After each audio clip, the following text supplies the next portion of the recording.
con broche de oro, la doctora María Angélica Basurto, conocida también por todos nosotros. Ella es neumólogo, somnólogo, es la jefe del Centro de Sueño de la Fundación Neumológica de Colombia y nos va a hablar sobre apnea del sueño, cómo diagnosticarla. Bienvenida.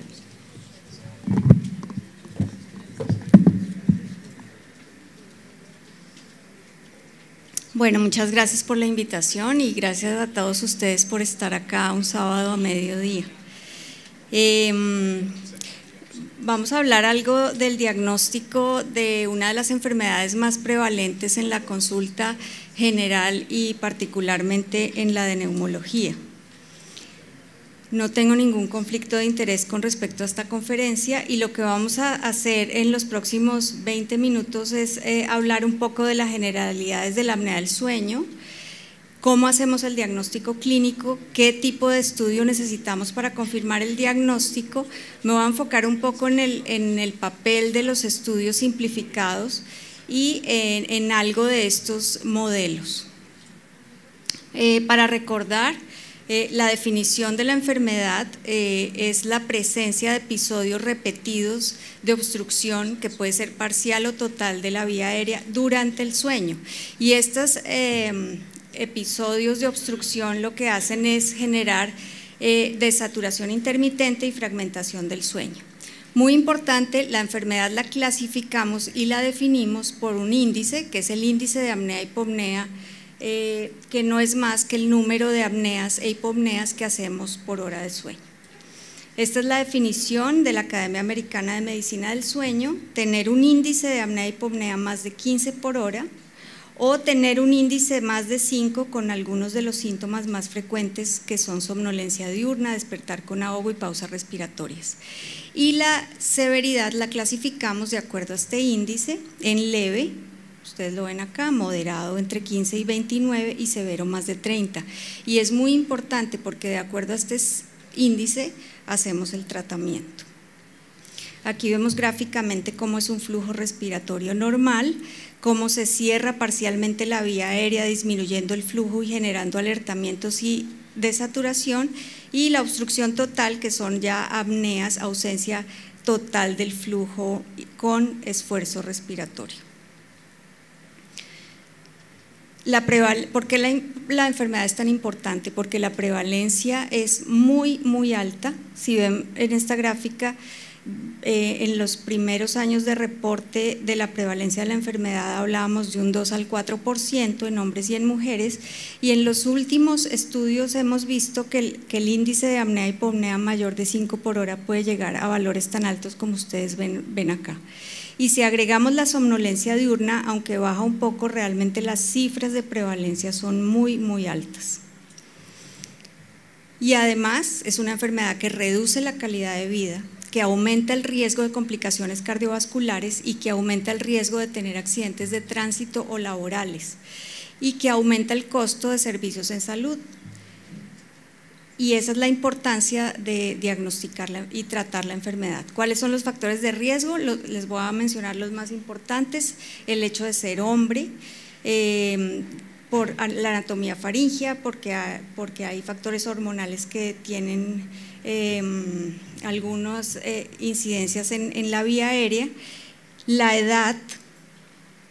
Es una enfermedad que tiene un patrón multimodal, es muy frecuente en niños preescolares, en adolescentes y después en ancianos también vuelve a ser muy frecuente. Sin duda el factor de riesgo más importante es la obesidad. El 58% de los pacientes que tienen apnea moderada severa tienen un índice de masa corporal más de 25.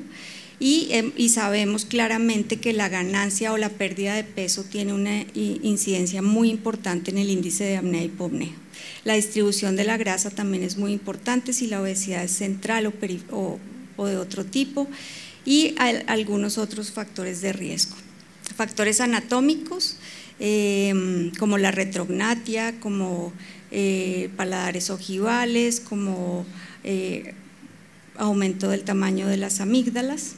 Y en la clínica los síntomas diurnos más importantes son, o el más importante es la somnolencia diurna, pero no todos los pacientes refieren somnolencia diurna, particularmente las mujeres o los ancianos pueden manifestar otro tipo de síntomas, más cansancio que sueño.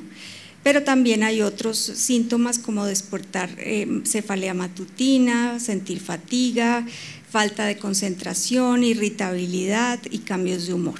Y en las noches, pues la esposa es la que nos dice que el paciente tiene apnea del sueño, o el esposo. El paciente ronca y hace pausas respiratorias muy claras y la esposa tiene que estar codeando al señor para que respire. El paciente se puede despertar con ahogo, aunque no es tan frecuente, diaforesis en la noche y enuresis. Esto para tener en cuenta que no todos los pacientes tienen los mismos síntomas. En niños y adolescentes puede predominar, por ejemplo, más la hiperactividad que la somnolencia, y ya como les mencionaba, las mujeres particularmente no pueden no manifestar somnolencia clara, sino más fatiga, cefalea, depresión, fibromialgia. Y en los ancianos pues dependerá mucho de la comorbilidad y el estado general de salud. Hay algunos cuestionarios que nos ayudan clínicamente a establecer si el paciente tiene riesgo de tener apnea moderada severa. Les voy a mostrar dos de los más usados, el Berlín, que para mi gusto es muy complicado de llenar, aunque son preguntas fáciles, digamos que hay que sumar diferentes categorías. Está validado en Colombia, eso es muy importante, por el grupo del doctor Franklin Escobar. Si uno tiene dos o más categorías positivas, tiene alto riesgo, y bajo riesgo si tiene una o menos. Este índice para mi gusto es más fácil de hacer y es muy sensible. Por sus siglas se llama el Stop Bank, en español sería el ronquido, cansancio, pausas observadas, presencia de hipertensión arterial, un IMC más de 25, edad mayor de 50, el hecho de ser hombre da un punto, y la circunferencia de cuello más de 41 en hombres y 39 en mujeres. Cada pregunta es un punto, cada pregunta positiva, y aquí ven cómo es de bueno en predecir alto riesgo de tener apnea del sueño por encima de 3 puntos. Y sobre todo para apnea moderada tiene una sensibilidad muy buena y es muy fácil de hacer en la consulta. Pero desafortunadamente la historia clínica no hace el diagnóstico, porque mucha gente ronca, porque mucha gente hace pausas, pero para establecer el diagnóstico necesitamos ver y saber cuántas apneas por hora de sueño tiene. Hay varias formas de saberlo. Aquí están los tipos de equipos, hay el tipo 1, el tipo 2 y tipo 3 y tipo 4. El 1 es el gold estándar, que es la polisomnografía que usamos en el laboratorio. Está la técnica todo el tiempo vigilando el estudio.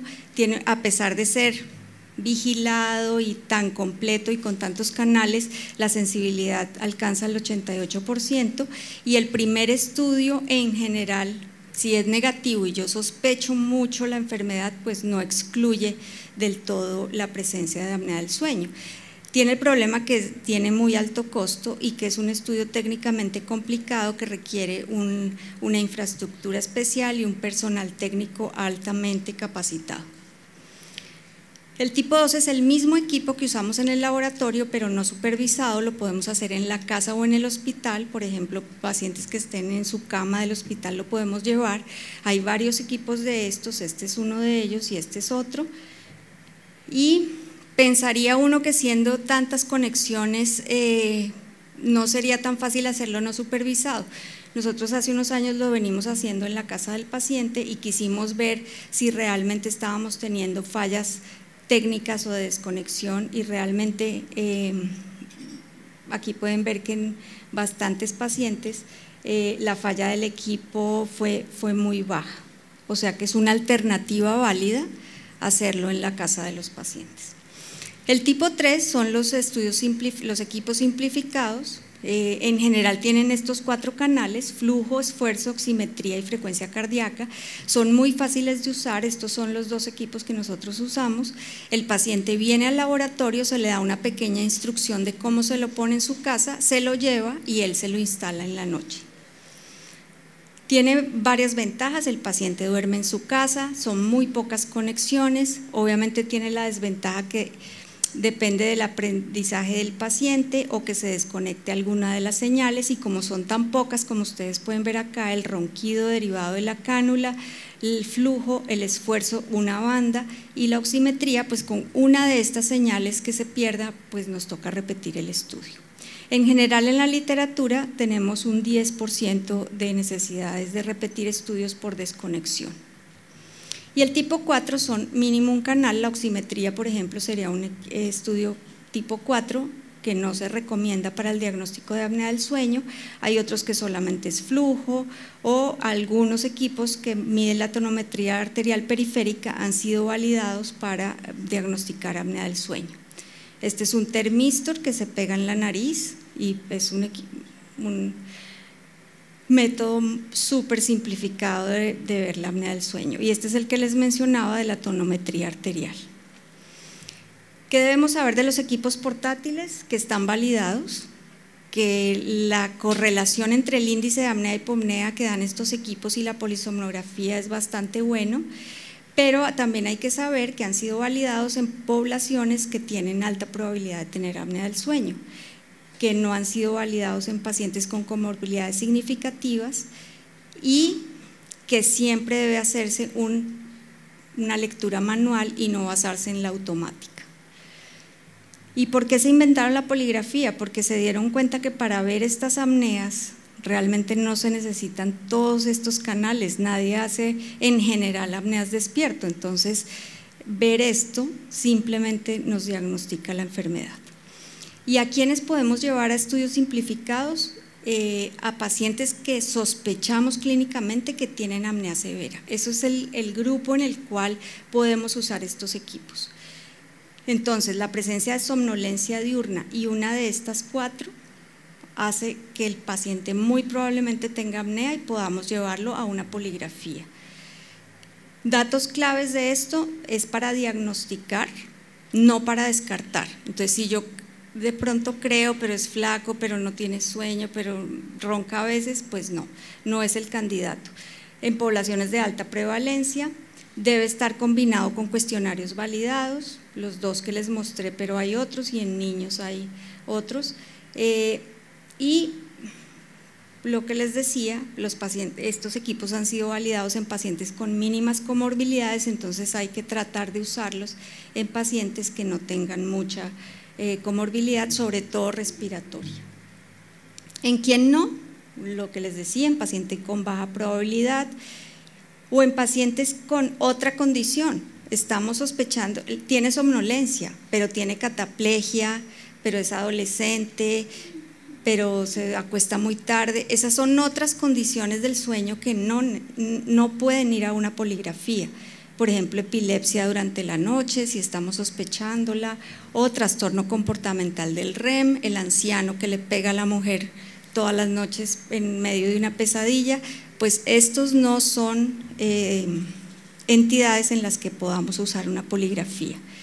Y en los pacientes que sospechemos otras condiciones, por ejemplo enfermedad neuromuscular, o que tengan EPOC, o que ya de hecho tengan hipoxia diurna, o la obesidad mórbida que sospechamos hipoventilación, o una enfermedad cardiovascular significativa, una falla cardíaca descompensada, pues, y el uso crónico de narcóticos que genera apneas centrales, no nos permite en este grupo de pacientes usar la poligrafía.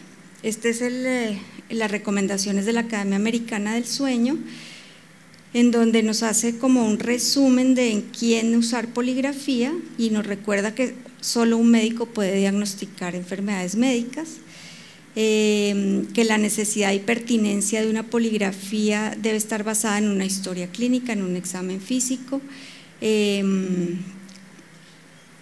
que no debe ser usado para tamizaje de poblaciones asintomáticas, y que las decisiones deben basarse en la revisión del registro y no en el análisis automático que todos los equipos lo tienen. Estos entonces serían los 2 modelos de diagnosticar y tratar los pacientes: el que va al laboratorio a diagnóstico, el que va a titulación en laboratorio y le prescribimos el CPAP con base en la presión óptima de la polisomnografía.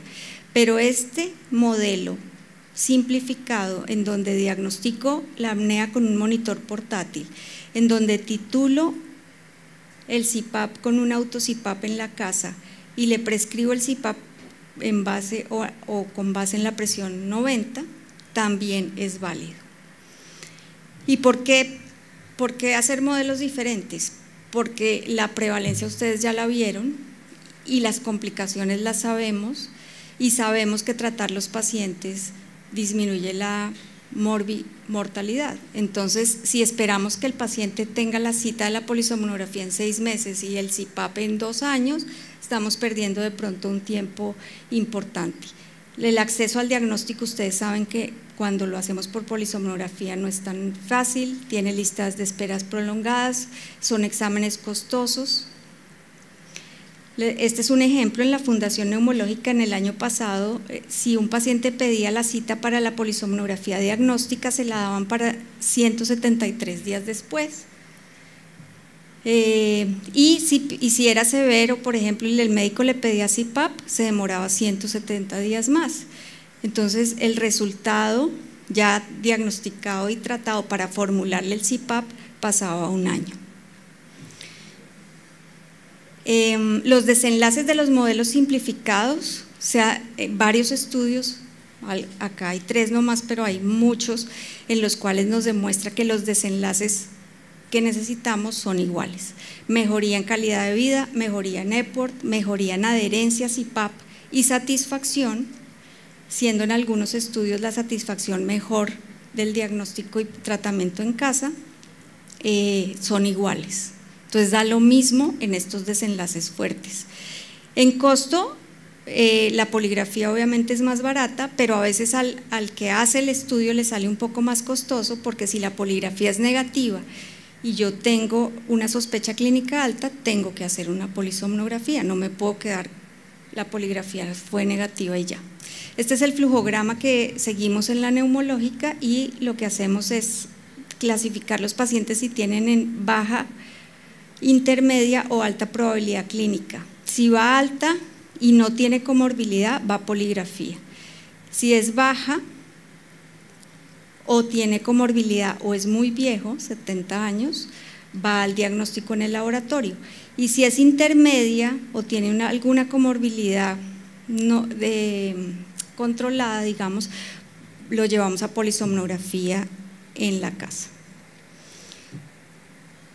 Entonces, siguiendo este modelo, desde el año pasado, lo que hemos tratado es de reducir el tiempo de diagnóstico y tratamiento, y siguiendo este modelo, los pacientes que van a poligrafía, se ha disminuido el tiempo a 200 días, que digamos no es lo ideal, pero hemos logrado reducir bastante la oportunidad de diagnóstico y tratamiento. En resumen, en la consulta hay que sospechar la apnea del sueño, porque es una enfermedad que tiene mucha comorbilidad y hay que diagnosticarla y tratarla. Incorporar estos modelos de estudio y de tratamientos simplificados va a disminuir, como ya les dije, el tiempo de diagnóstico y tratamiento, y la medicina primaria es clave en esto. Los que ven los pacientes, la mayoría de los pacientes es la medicina primaria, ellos son los que tienen que sospechar, diagnosticar y tratar, y en los casos complicados sí remitirlos al neumólogo. Muchas gracias.